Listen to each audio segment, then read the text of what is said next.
Très bien, nous sommes de retour. Bienvenue à nouveau dans Étape vers la liberté. Je voudrais parler ce soir, nous parlons du 11e point de la liste des miracles. Donc, c'est la liste des miracles que j'ai prises de frère Mike. Il en a quelques-unes là-bas.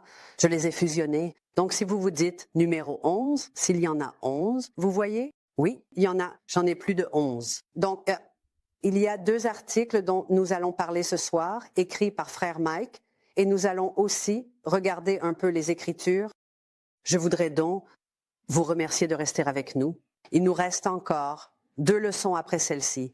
Puis, nous ferons une pause et nous reprendrons en août, probablement la première semaine d'août, donc cours numéro 9 des Étapes vers la liberté. La semaine dernière, c'était sur les troubles anxieux. Et combien d'entre vous l'ont regardé? Je vous ai envoyé un lien. Merci. D'accord. Même si vous n'en avez vu qu'une petite partie, il y a énormément de contenu dans cette vidéo, vraiment beaucoup de contenu. Et je dirais en gros que ce que l'on retient des troubles anxieux, c'est l'anxiété ou la peur. Des esprits de peur, ils s'infiltrent partout et s'attachent à de nombreux types d'esprits différents. Donc, vous pouvez avoir des esprits de contrôle mental. La peur est juste là. La peur du rejet est juste là aussi. Donc, peu importe ce que c'est, la sorcellerie, la peur est présente. Donc, il y a de la paix. Ces esprits de peur, eux, ils sont partout. D'accord. Alors, cette semaine, nous parlons de la façon dont Satan contrôle l'esprit et de la contre-attaque de Satan. Je vais poser ça juste ici.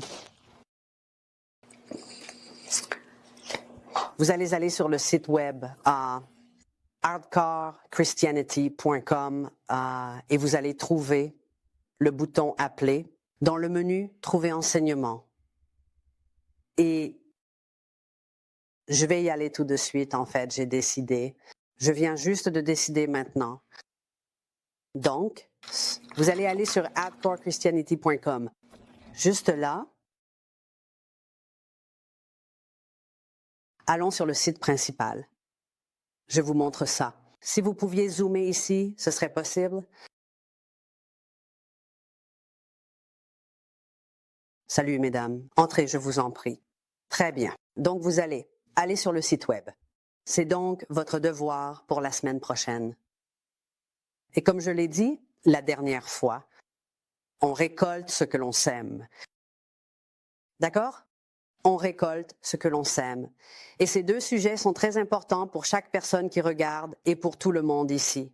Donc, vous allez aller sur hardcorechristianity.com. Vous allez cliquer sur le bouton Enseignement. Faire défiler la page. Et il y a ces articles que frère Mike a écrits. Vous allez descendre tout en bas et vous allez trouver Contrôle de l'esprit, comment Satan domine l'esprit humain, comment Satan domine l'esprit humain, et l'autre article s'intitule La contre-attaque de Satan. Nous avons maintenant comment Satan contrôle l'esprit humain dans le hall. Donc, si vous voulez une version papier, prenez-en un exemplaire. D'accord? Je vais parler brièvement de ces 2 articles ce soir. Des questions à ce sujet? Très bien. Très bien. Donc, je vais revenir ici. Voyons où cela nous mène.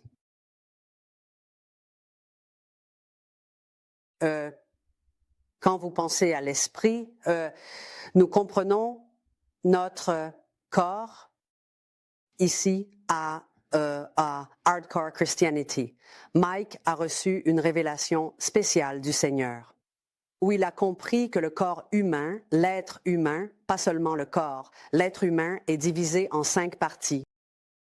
Maintenant, la Bible parle du cœur, de l'esprit, de l'âme, du corps. D'accord? Et donc, la révélation que Mike a reçue était que l'être humain est divisé en... Vous avez votre cerveau, vous avez l'esprit, vous avez l'âme où résident vos émotions, vous avez l'esprit où se trouve votre homme spirituel et le Saint-Esprit si vous êtes né de nouveau, vous avez le corps, votre corps physique et votre conscience. La Bible parle du fait que l'on peut cautériser la conscience. C'est l'endroit, c'est le siège de votre moralité, là où résident le bien et le mal. Donc, c'est 5 parties. Donc, en parlant spécifiquement de l'esprit, on entend souvent à l'Église, eh bien, j'ai la pensée de Christ. D'accord? Donc, l'esprit est l'endroit où vous traitez l'information. Le cerveau est l'endroit où se trouve l'esprit, n'est-ce pas? Le cerveau est comme le matériel. Le cerveau, c'est le matériel. L'esprit, c'est le logiciel. Est-ce que ça a du sens? C'est là que le traitement a lieu. Très bien. Voici donc ces 2 articles.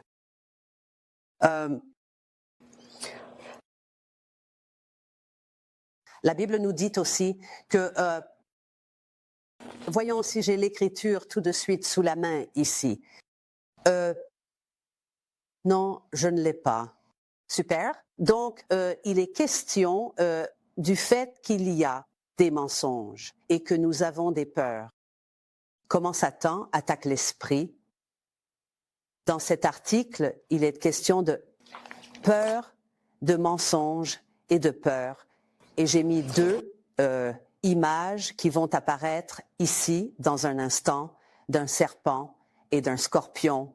D'accord? Parce que dans Luc 10, 19, il est dit, Jésus nous a donné l'autorité. Il a donné à ses disciples le pouvoir de marcher sur les serpents et les scorpions. Et quand j'ai pensé à cela, je me suis dit, bon, d'accord, serpent, j'ai pensé au diable, n'est-ce pas, dans le jardin avec Ève. Et qu'a-t-il fait? Il lui a menti. Il lui a menti. Donc, je veux rappeler cette histoire. C'est dans Genèse 3, versets 1 à 5. Je veux vous lire ce passage. D'accord, je ne sais pas si ça va. Passez à mon image. Mais si vous voulez tourner les pages avec moi, Genèse chapitre 3.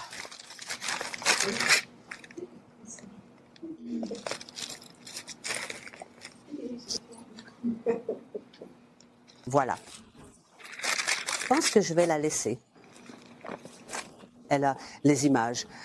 Oui, d'accord. Donc, on est de retour maintenant. Donc, dans l'article 1, Satan contrôle l'esprit. Il est question de mensonges et de peur. Et cela m'a fait penser à ce passage dans Luc 10, 19, où Jésus dit à ses disciples, « Voici, je vous donne le pouvoir. Je vous donne l'autorité de marcher sur les serpents et les scorpions. » Et donc, j'ai pensé au serpent. Et le serpent est un menteur, n'est-ce pas? Lisons dans Genèse chapitre 3. Il est écrit, « Or, le serpent était le plus rusé de tous les animaux des champs. » Tout au long des Écritures, les esprits mauvais sont comparés aux bêtes des champs. Donc, nous savons que ce serpent était en réalité Satan, un esprit mauvais, le plus mauvais des esprits, Satan lui-même, d'accord? Et il est dit qu'il était plus rusé, plus habile, plus sournois que toutes les autres bêtes des champs. Et puisque la Bible parle des bêtes, des champs et des oiseaux du ciel comme étant des esprits mauvais qui tourmentent, volent, mentent, nous voyons bien le lien ici. Donc, il y a plus d'un esprit rusé et sournois qui trompe, d'accord?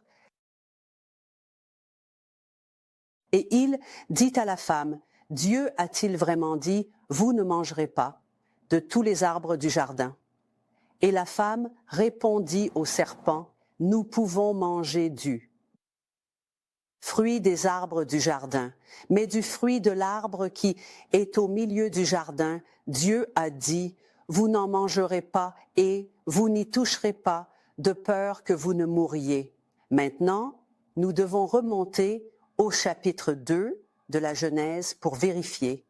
Donc, si vous ne regardez que cette partie de l'histoire, vous pourriez dire, d'accord, très bien, alors on ne peut pas y toucher, on ne peut pas en manger, sinon on va mourir. Et maintenant, le serpent est en train de débattre avec elle. Mais en réalité, il faut connaître la parole de Dieu, sinon l'ennemi viendra vous dire quelque chose et le modifiera juste un tout petit peu. Et si vous ne la connaissez pas, vous vous ferez avoir.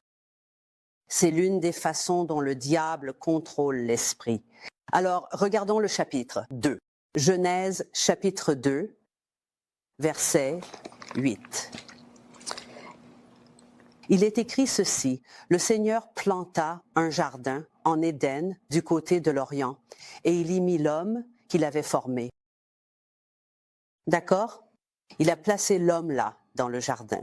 Et de la terre, le Seigneur, Dieu fit pousser tout arbre agréable à la vue et bon à manger. L'arbre de vie se trouvait aussi au milieu du jardin, ainsi que le arbre de la connaissance du bien et du mal. Et puis, si nous revenons en arrière, si nous descendons au verset 15, l'Éternel Dieu prit l'homme et le plaça dans le jardin d'Éden pour le cultiver et le garder. Et l'Éternel Dieu donna cet ordre à l'homme, « Tu pourras manger librement de tous les arbres du jardin. » Verset 17, « Mais tu ne mangeras pas de l'arbre de la connaissance du bien et du mal, car le jour où tu en mangeras, tu mourras certainement. » Qu'a dit Ève? Elle a dit, « Nous ne pouvons pas en manger et nous ne pouvons même pas y toucher. » Et le serpent dit, « Oh non, ce n'est pas vrai. » Il dit, « Vous ne mourrez pas, vous ne mourrez pas, car Dieu sait. » Et c'est le verset 5, chapitre 3, verset 5. « Car Dieu sait que le jour où vous en mangerez, vos yeux s'ouvriront et vous serez, comme Dieu, connaissant le bien et le mal. » Il était plus rusé. Il a pris un peu de vérité et il y a ajouté des mensonges très tentants.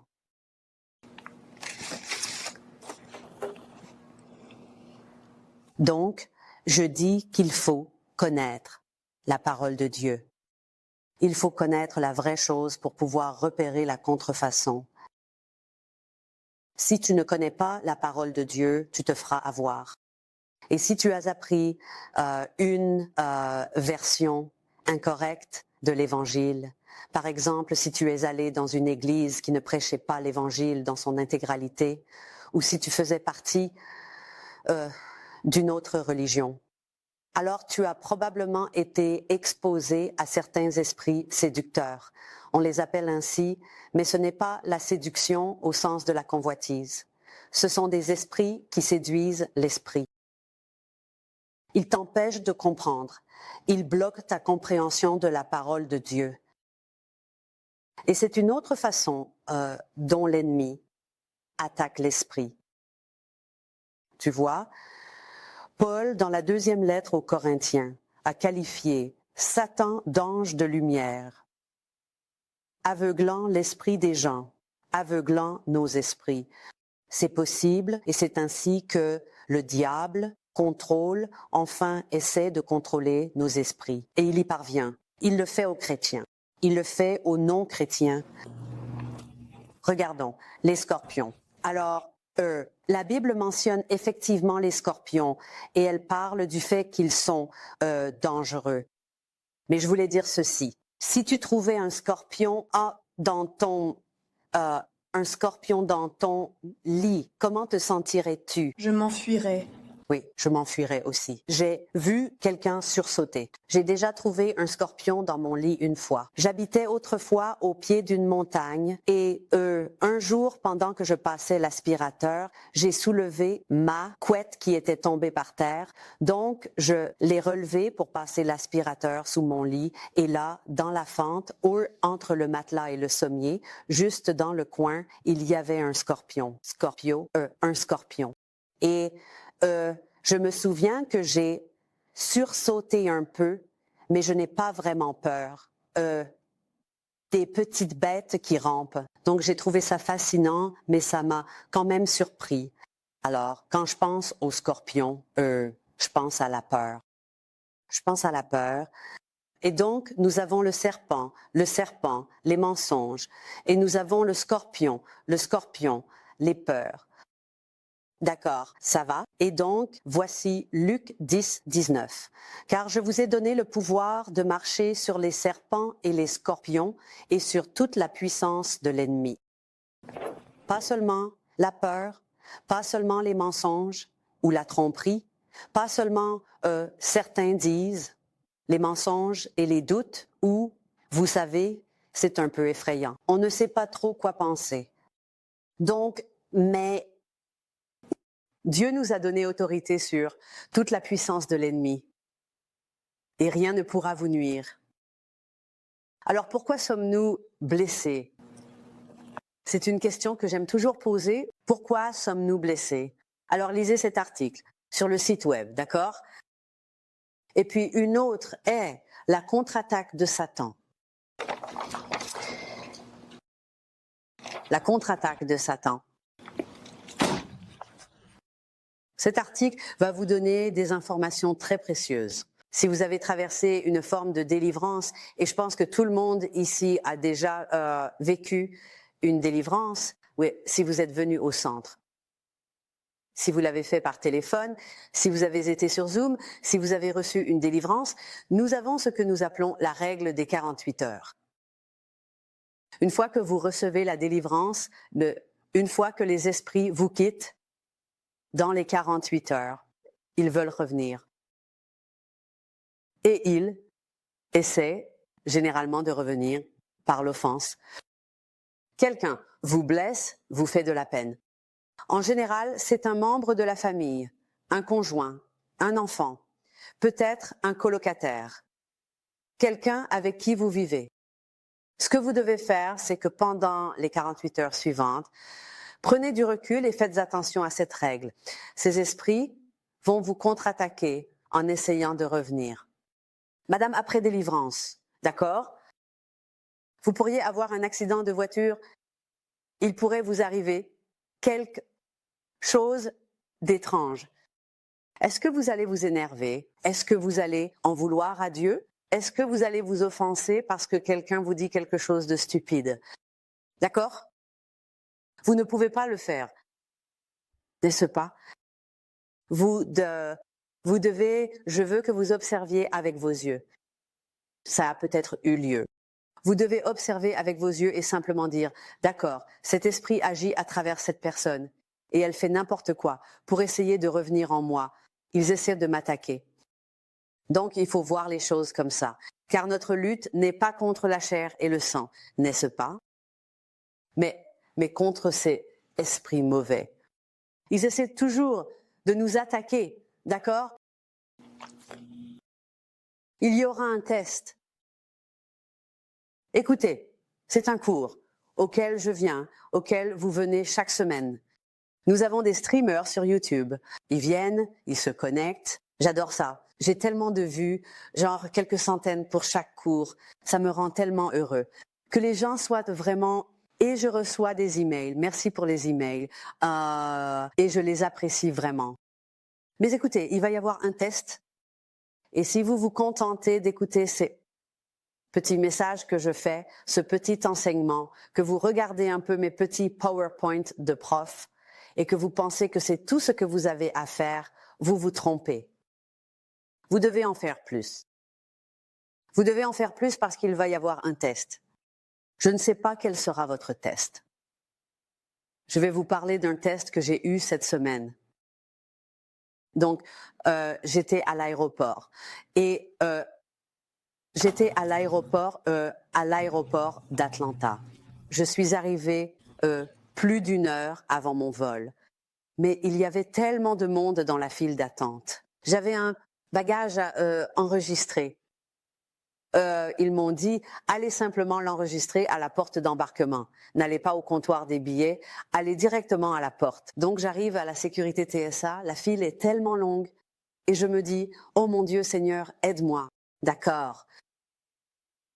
Ensuite, j'attends dans la file et je dois aller aux toilettes.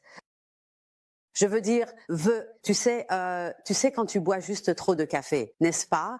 Je me suis levée à 4h30 ce matin-là pour conduire 2 heures jusqu'à l'aéroport. J'avais bu du café et de l'eau et j'avais vraiment besoin d'aller aux toilettes. Il y a tous ces gens et je me dis, oh là là! Alors je prends ma valise, je l'amène là-bas et il faut enlever ses chaussures et tu as un ordinateur portable. Il doit aller dans ce bac, ça doit aller dans cet autre bac et oh là là. Et je me dis, je dois aller aux toilettes, allô, alarme.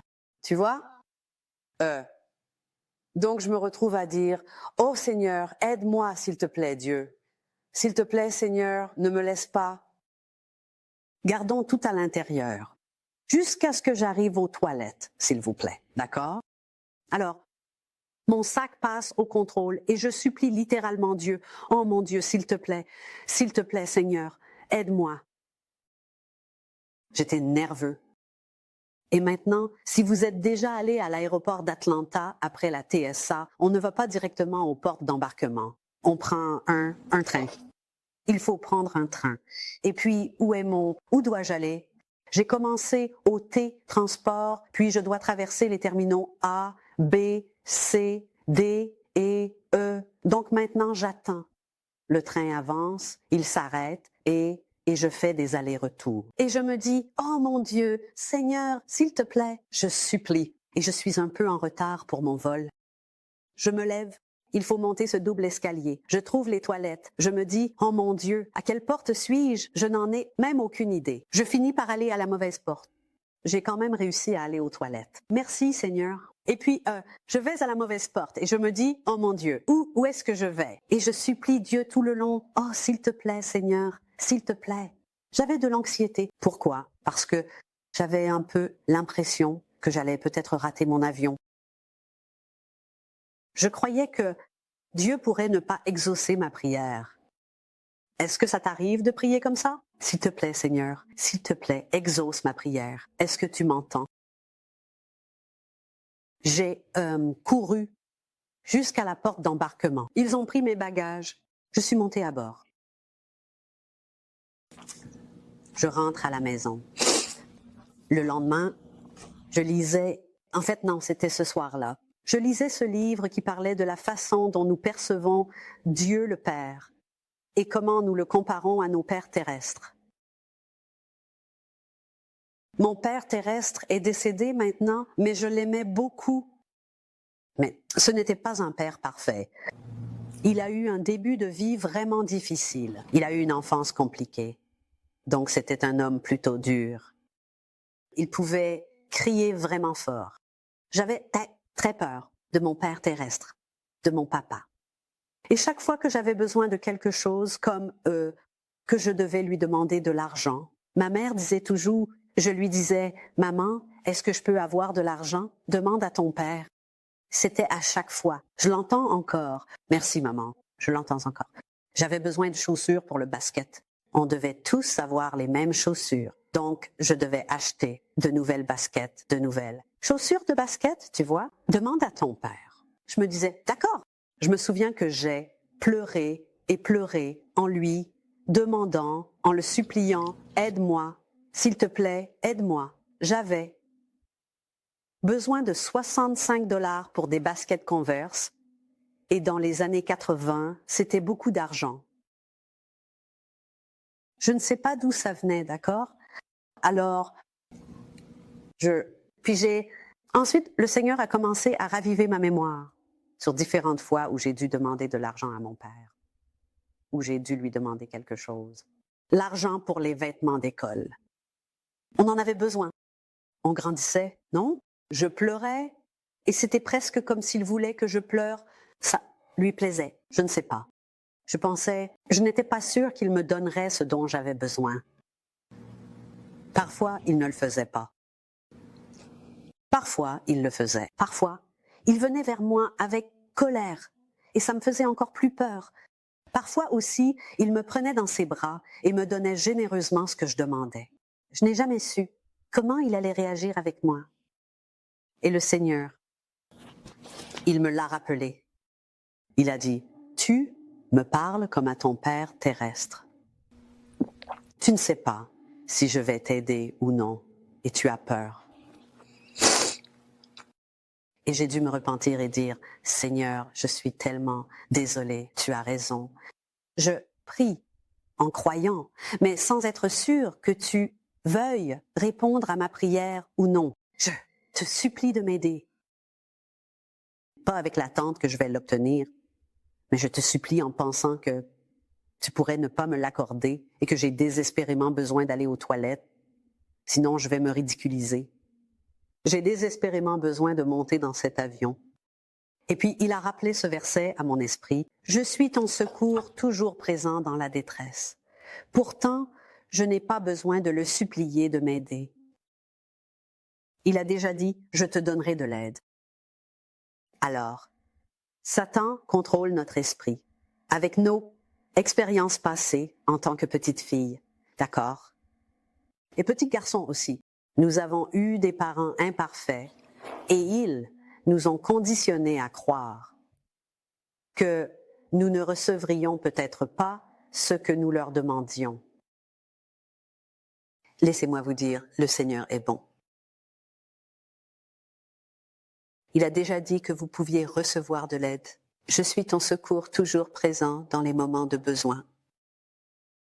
Il ne va pas vous laisser debout au milieu de l'aéroport à vous faire pipi dessus. Il ne va pas faire ça. Mais vous savez quoi? Toute la peur et l'anxiété que vous ressentez peuvent provoquer cela. Est-ce Dieu qui en est la cause? Non, ce n'est pas le cas. C'est toi. Donc, si c'est ton cas, s'il te plaît, repens-toi auprès de ton Père céleste, car c'est ton vrai Père. Et il veut toujours t'aider. Toujours. D'accord? Écoutez, nous avons des services ici 2 fois par semaine, vous savez, jeudi soir, vendredi soir, à 19h. Si vous pouvez venir, venez. Vous n'êtes pas obligé de vivre le reste de votre vie avec la peur et l'anxiété que vous ressentiez enfant. Tu n'es pas obligé, tu peux être délivré. Et cette nuit-là, j'ai prié et j'ai pleuré devant Dieu le Père au ciel et il m'a délivré. Et je savais que j'avais un esprit parce que je ressentais toute cette anxiété, comme si j'étais à nouveau une petite fille. C'est comme ça qu'on sait que c'est un esprit. Et il est sorti, et j'en suis reconnaissante. Tu ne peux pas venir au centre? Participe à la délivrance sur Zoom le mercredi soir avec Rick Ruhl. D'accord? Tu vas aller sur la page Facebook. Steps of Deliverance. En fait, il commence, je crois, à 6h du soir. Et il continue jusqu'à minuit environ.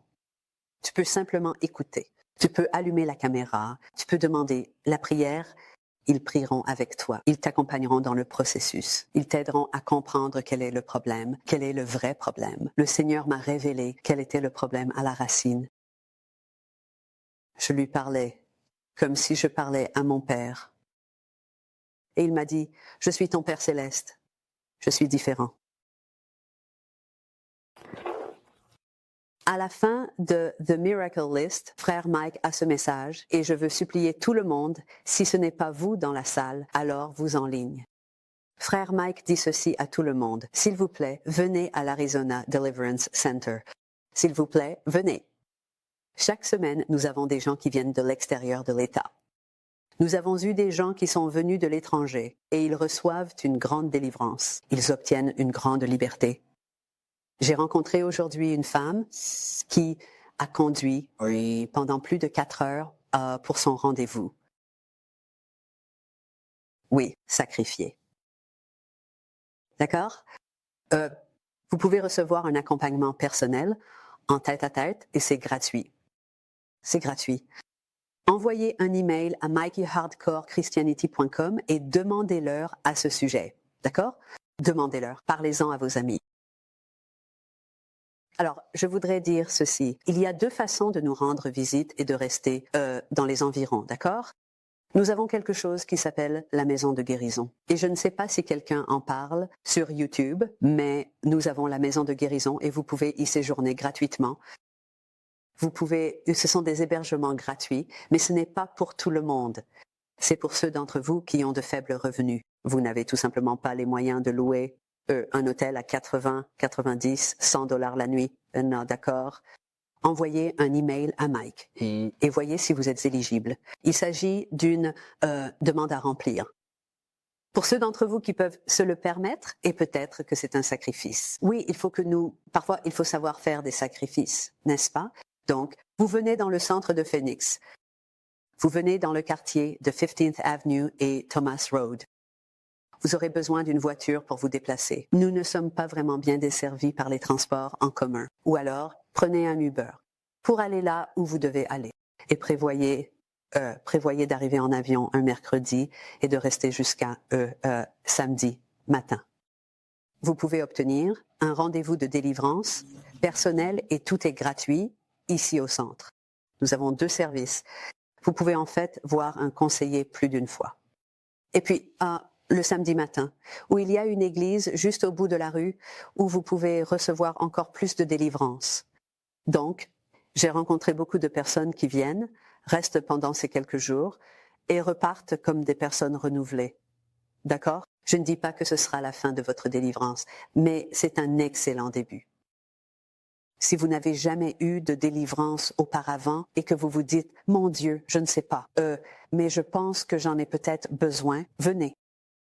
Participez à l'appel Zoom du mercredi. Appelez la ligne du ministère et demandez à ce que quelqu'un vous rappelle, d'accord?